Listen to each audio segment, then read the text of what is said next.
जिस जगह हो वहीं बैठ के समझ लो, जहाँ हो जिस जगह है आप मुक्त अवस्था में पहले ही दें, क्योंकि मुक्ति किसी क्रिया से प्राप्त नहीं होती।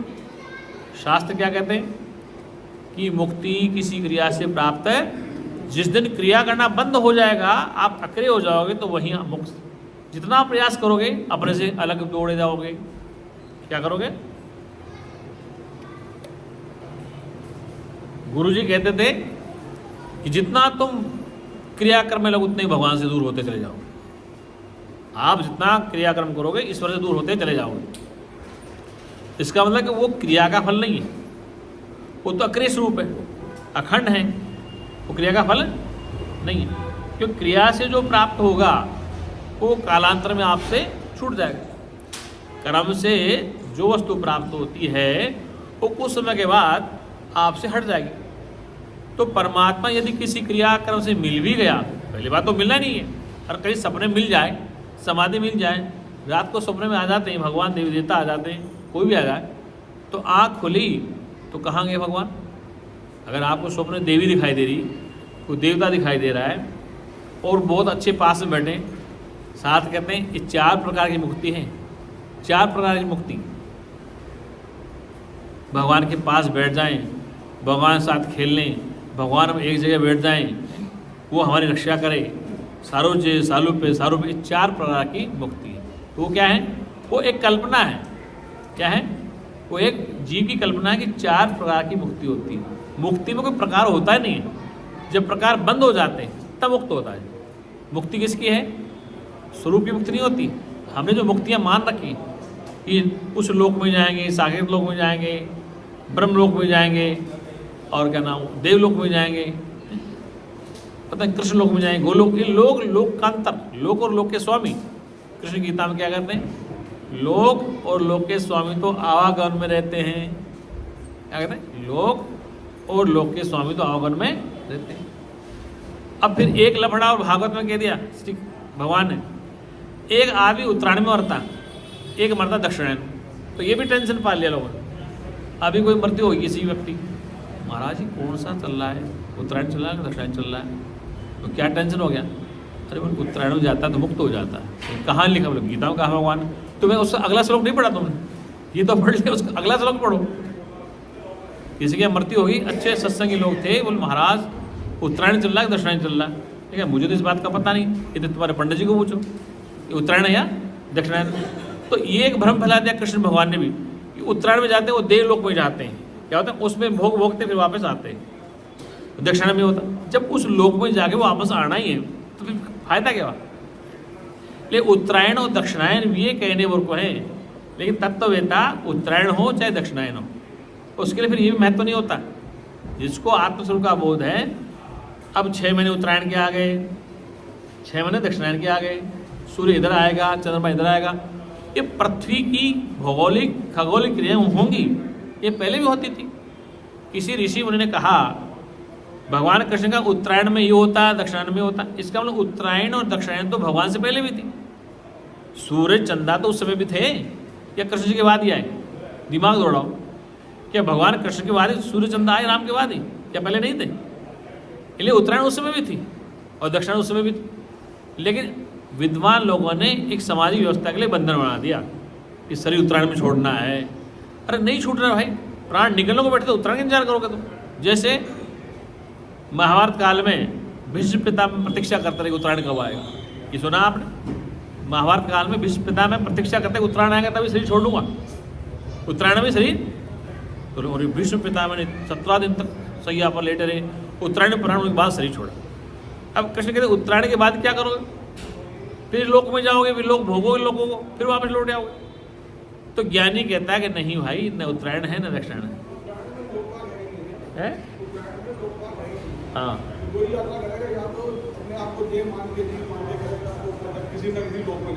हाँ नहीं, हाँ लेकिन सुनो, ये तो आपने सुन लिया, समझ गए। जो जिन्होंने नहीं सुना उनसे पूछो क्या हाल है। जिसने मिठाई कभी खाई नहीं, रसगुल्ला कहते उससे पूछो क्या हाल है, कि कड़वा है खट्टा का नहीं, ये तो आपने सुन रखा है इसलिए तुम बोल रहे हो। जिन लोगों ने कभी सुना ही नहीं उत्तरायण दक्षिणायन, उनसे पूछो क्या हाल है, वो परेशान है। अरे बाहर 1 घंटा और सांस रोक ले, अभी 2 घंटा और सांस रोक, ट्रेन चालू होने वाली, मतलब कि जैसे अभिमुक्ति आने वाली। मतलब वो क्या है कि लोगों को दुनिया में भ्रम फैला रखा है। ये तो आपने सुन लिया इसलिए खुश हैं, लेकिन उनसे पूछो उत्तरायण में क्या होता है, दक्षिण परेशान है। एक बताओ, अभी देवउठनी ग्यारस नहीं आई ना, देवउठनी ग्यारस अभी नहीं आई ना, नहीं आई ना, कल गई क्या, आज ही है। अब बताओ, अब देव उठ गए, मतलब देव उठ गए, शादियाँ होनी चाहिए। अब सुनो, ये भ्रम फैला रखा पाखंडियन। अरे सुनो, लेकिन देव उठनी ग्यारस का भी एक भ्रम है संसार। अब इससे पहले शादियाँ कही होगी, अभी जयपुर में पंजाबी की शादी अरोड़ा फैमिली, तो वहाँ पर एक अधिकारी पहुँच गया, उसका चेला तो आरएस बन गया, अफसर बन गया, एसडीएम बन गया, उसका पढ़ाने वाला था। कुछ पूछा, अरे ये कौन सी शादी का मुहूर्त है, अब तो देव सो रहे हैं और आप शादी क्यों कर रहे हैं। तो अफसर क्या बोला, देव सोते तो सब मर जाते, देव तो कभी सोते नहीं, तो भ्रम फैला लोगों। तो बोले ये अरोड़ा लोग देव सोने में शादी करते थे। बोले ये सभी लोग करते थे, क्योंकि सारे देव उठने में शादी करेंगे, जगह कहाँ मिलेगी, फार्म हाउस कहाँ मिलेंगे। ये देव सोना और देव उठना भी एक भ्रम है। देखो सूर्य देव नहीं सोता है ना, सूर्य देव, अरे हमारे पंचदेव हैं सनातन में, कितने पंचदेव सोते नहीं हैं। अगर वो सो गए तो सारा काम खराब हो गया। तो ये भी अपनी सुविधा कर ले कि हाँ वहाँ जाके शादी में कर्मकांड करें, वहाँ से कुछ मिल जाएगा, वहाँ विवाह कर दें, वहाँ कुछ मिल जाएगा, तो इन्होंने बांट दिया। अब बताओ, एकादशी भी 2-2 करते हैं, क्या करते हैं, पूर्णिमा 2-2 कर देते हैं अपनी सुविधा के अनुसार, कि जहाँ यहाँ से माल बटोरा पड़ने जाए दूसरी जगह चल जाएगी। अब यहाँ एकादशी दौरान होगी, पूर्णिमा दोपहर बाद हो जाएगी, मतलब सुबह की पूर्णिमा भी खा लेंगे, दोपहर बाद भी खा लेंगे पूर्णिमा। इसलिए एकादशी, पूर्णिमा, अमावस्या, देव उठनी ग्यारस, ये हमने सबने कल्पित कर रखी है। खगोलीय घटना से सूर्य, चंद्रमा और तारे अपनी क्रिया करते रहते हैं। पूर्णिमा भी आएगी, जैसे अभी कार्तिक पूर्णिमा आ रही ना, तो सरदारों ने कहा कि एक गुरु नानक की पूर्णिमा है, सबने मान लिया। अब प्रश्न ये आता है कि पूछना है कि क्या गुरु नानक से पहले पूर्णिमा नहीं होती संसार में। चलो बर्थडे होता है, तो क्या गुरु नानक नहीं जन्म थे, मतलब इस संसार में गुरु पूर्णिमा को क्या गुरु नानक का जन्म हुआ था क्या। हजारों करोड़े कीड़े मकोड़े पैदा हुए होंगे, फिर कई ऋषि मुनि और भी होंगे। क्या सितंबर में मोदी जी पैदा हुए थे क्या, मोदी जी का जन्मदिन लोग मनाते हैं सितंबर में, तो क्या मोदी जी पैदा है सितंबर में, पूरे सितंबर में कितने जीव पैदा हुए होंगे शरीर। लेकिन कहने का तात्पर्य है कि लोग जोड़ लेते हैं उनसे, नहीं वो उनके जो अनुयायी फॉलोअर्स हैं उनकी श्रद्धा और उनकी निष्ठा है ना।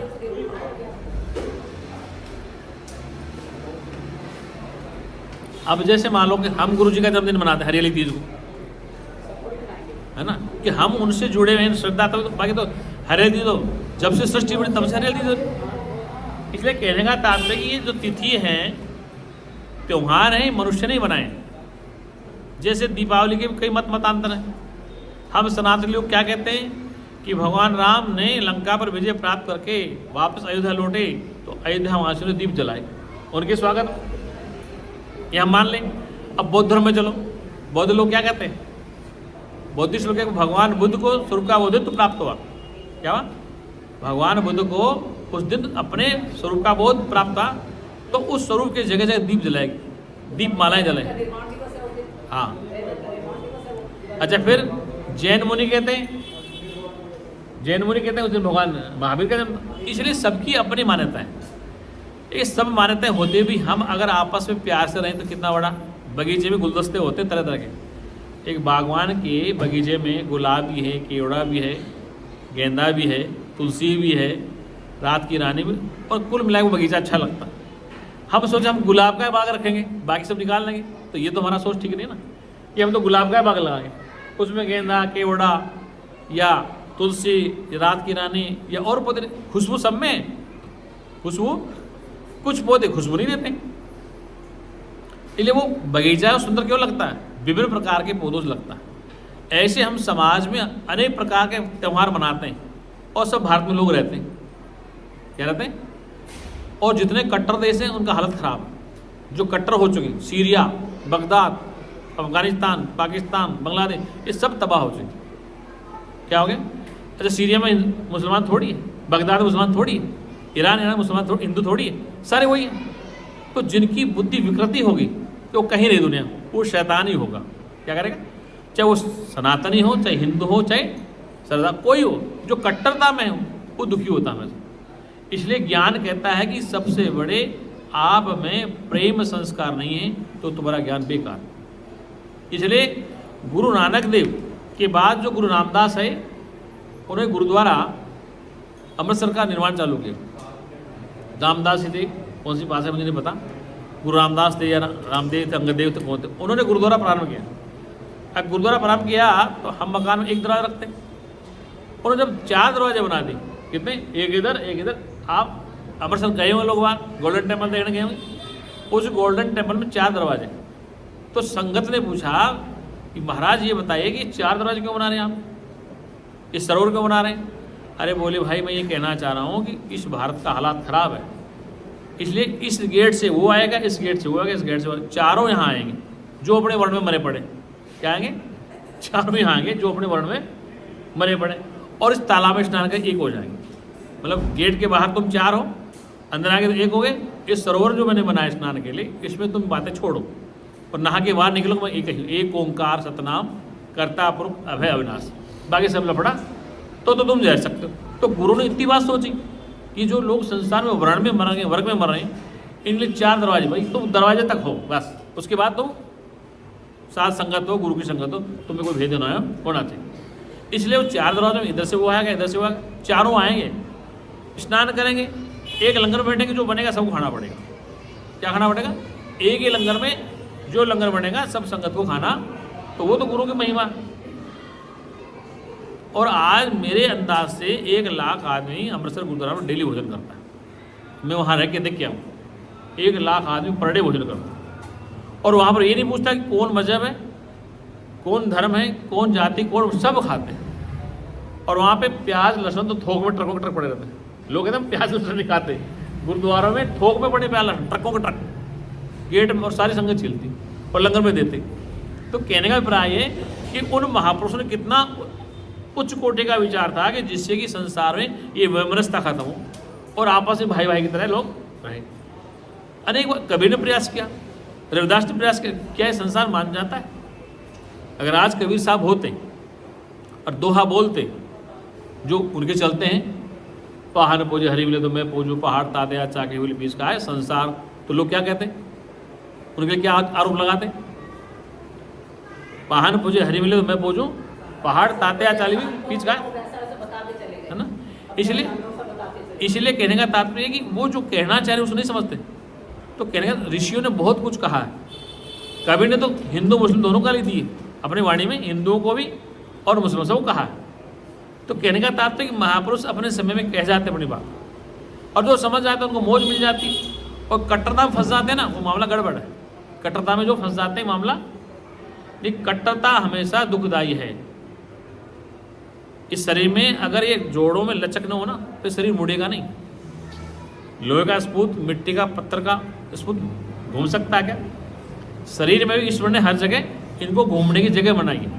हाथ पैर अंगुली ये सब हिलते हैं, जॉइंट दिखते नहीं है, ये सब हिल रहे हैं। इस शरीर में अगर लचक नहीं होगी तो शरीर नहीं चलेगा। ऐसे ही अगर मनुष्य में इंसानियत विनम्रता की नहीं होगी तो फिर आगे चलना बड़ा मुश्किल है। वो सच्चिदानंद भगवान। आइए अपने विषय पे। अब वो चेतन आत्मा की परिभाषा शास्त्रों में क्या दी है? उपनिषद कहती है अजो नित्य शाश्वतो प्राण नित्य हन माने शरीर। अजो नित्य वो तुम्हारा स्वरूप अजन्मा नित्य है, शाश्वत है, सनातन, और हमेशा नित्य की प्राप्ति के लिए अनित्य कर्म नहीं करना पड़ता। नित्य तुम्हें नित्य प्राप्त है, वो अनित्य नहीं हो सकता। इसलिए तुम्हारा परमात्मा नित्य तुम्हारे पास।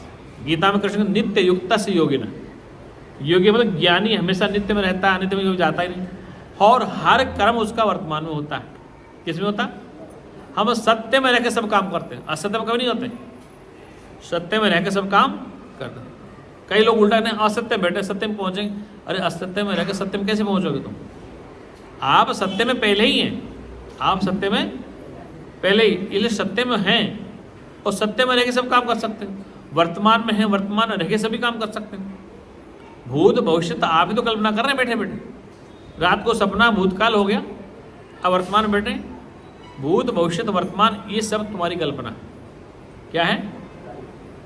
जिसने भूत को देखा और जिसने वर्तमान को देखा और जो भविष्य देख रहा है, ये तीनों का दृष्टा साक्षी एक ही है।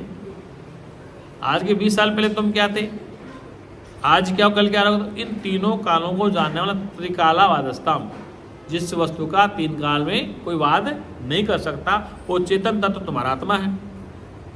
तीन काल में जिस वस्तु का नाश नहीं होता, नैनम छिन्दन्ति शस्त्राणि नैनम देहति पाओगे और न सुसोति मारुति, कि जिसको न शस्त्र काट सकता है, न अग्नि जला सकती है, न जल गीला कर सकता है, तो कौन है, वो नित्य है। और नित्य कोई समाप्त नहीं कर सकता। नित्य वस्तु को कोई समाप्त, नैनम छिन्दन्ति शस्त्राणि नैनम देहति पाओगे, उस नित्य आत्मा को कोई शस्त्र नहीं काट सकता, उसको जल गीला नहीं कर सकता, वायु सुखा नहीं सकती, अग्नि जला नहीं सकती।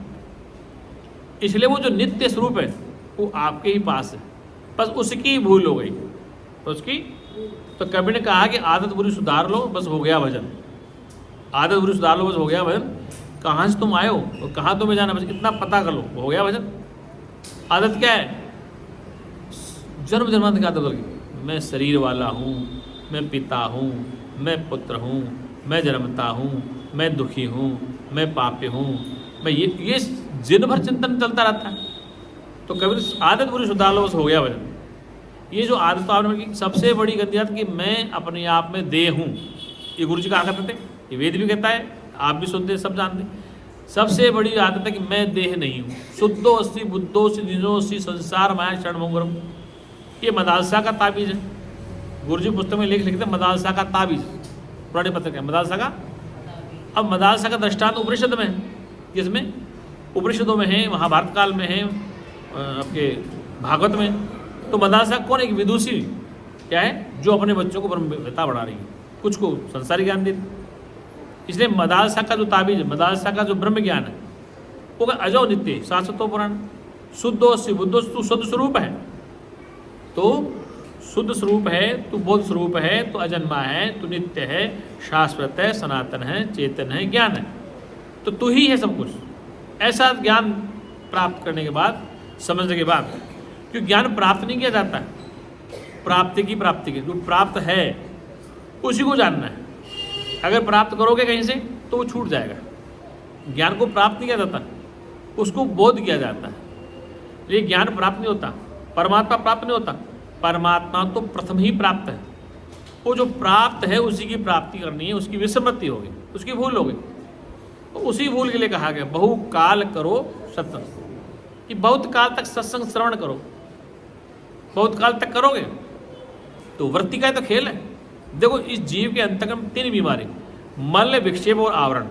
अब मल क्या है, जन्म जन्मांतर के संस्कार हैं, उनको निष्काम कर्म के द्वारा हटाया जाएगा। जन्म जन्मांतर के संस्कार हैं, वो निष्काम कर्म के हटाया। फिर कहा विक्षेप क्या है, चित्त की चंचलता।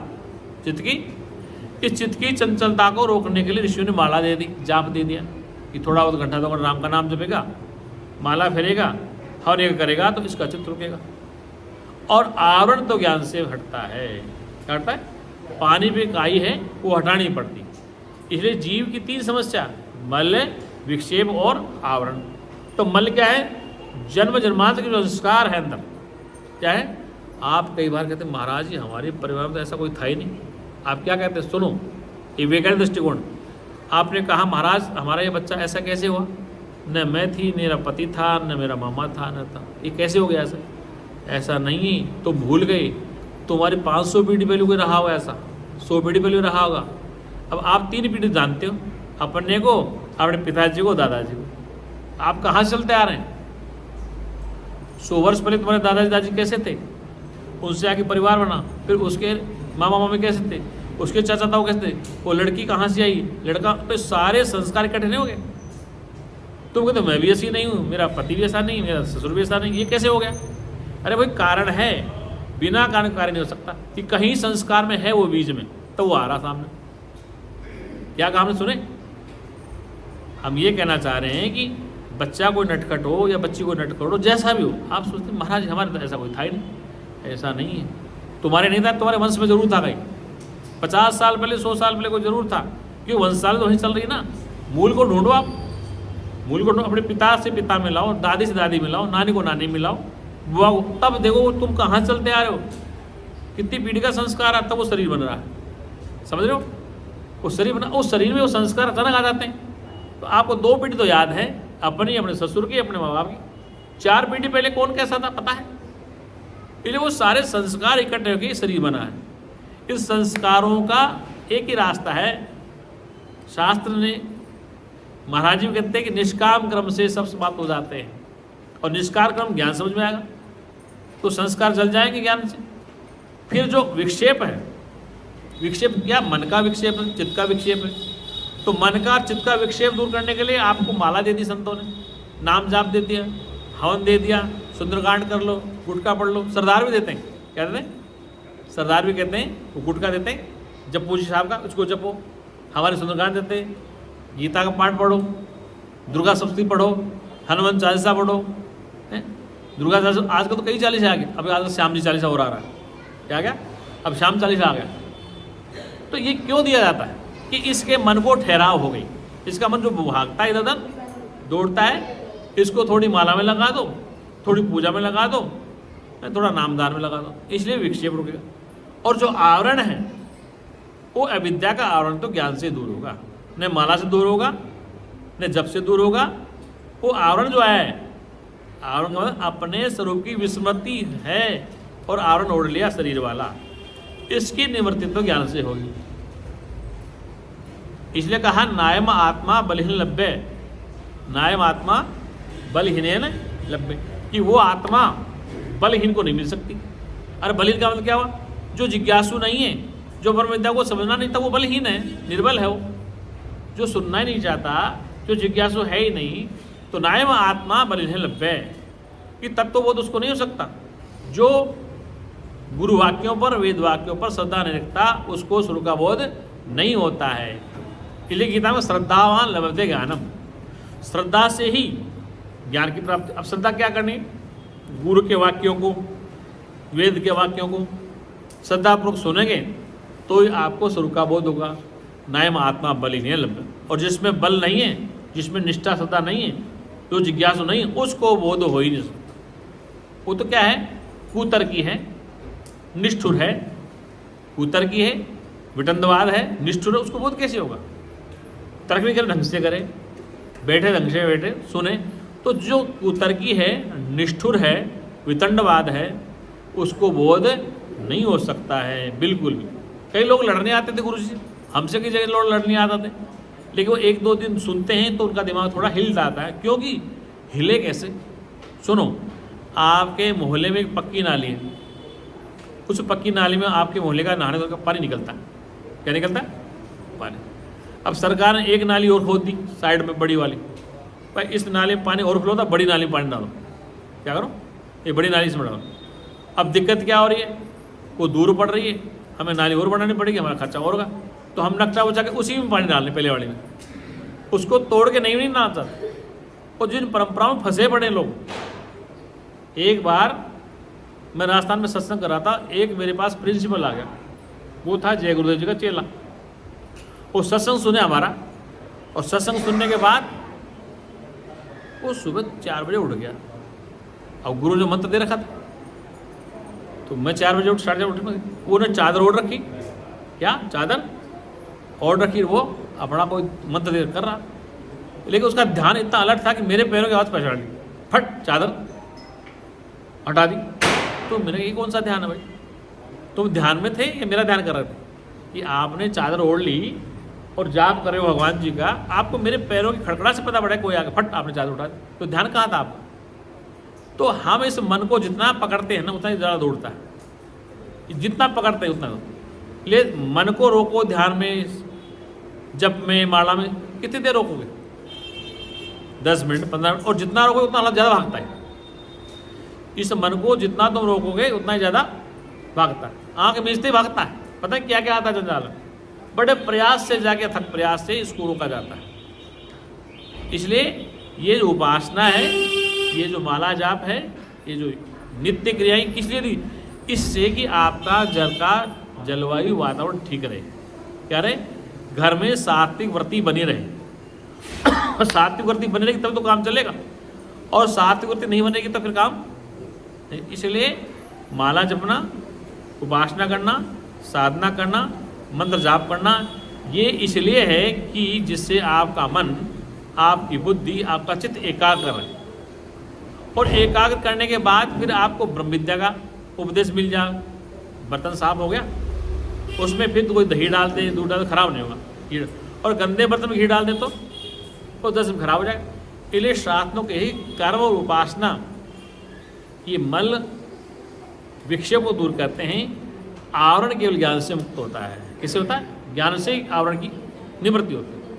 इसलिए कहा वेद में क्या, न तस्य प्राणा उत्क्रमणते, उस ज्ञानी के प्राण कहीं आते जाते नहीं। क्योंकि जब तक वह जीव अपने नित्य स्वरूप आत्मा का ठीक प्रकार से बोध नहीं करता है तो उसके संशय हैं। और भगवान गीता में कहते हैं संशय आत्मा विनश्यते, जिस आत्मा को संशय है उसका नाश हो जाता है। संशय आत्मा विनश्यते, संशय क्या है? वो गीता पे श्रद्धा नहीं करता, गुरु पे श्रद्धा नहीं करता, वेद पे श्रद्धा नहीं करता, वो अपना जीवन जीना चाहता। तो संशय आत्मा विनश्यते, जिसको संशय है वेद वाक्यों पर, गुरु वाक्यों पर, तो वो वितंडवाद है। संशय आत्मा विनश्यते, उसका नाश हो जाता है। न वो गुरु की बात समझे, न वेद की वाणी सुने, न शास्त्र पढ़े और न स्वीकार करे, तो संशय आत्मा विनश्यति, उसको संशय आत्मा का।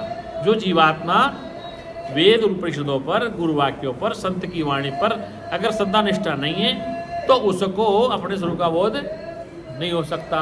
वो सच्चिदानंद भगवान 2 मिनट कीर्तन बोल दीजिए। सत्यम ज्ञान अनंतम ब्रह्म, सत्यम ज्ञान अनंतम ब्रह्म,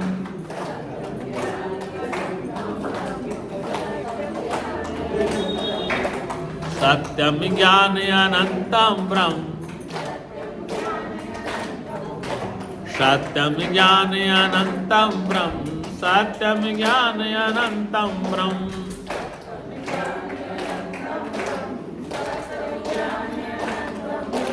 विज्ञानम आनंदम ब्रह्म, विज्ञानम आनंदम ब्रह्म,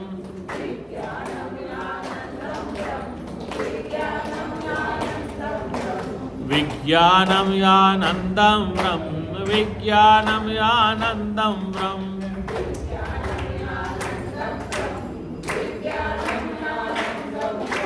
प्रज्ञानम आनंदम ब्रह्म, प्रज्ञानम आनंदम ब्रह्म।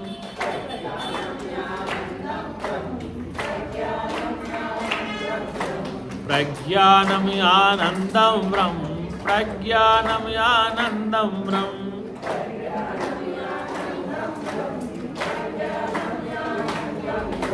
प्रज्ञानम आनंदम ब्रह्म, प्रज्ञानम आनंदम ब्रह्म।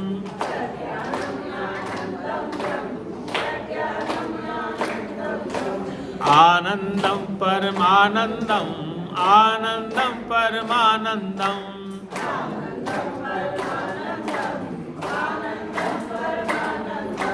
आनंदम परमानंदम, आनंदम परमानंदम।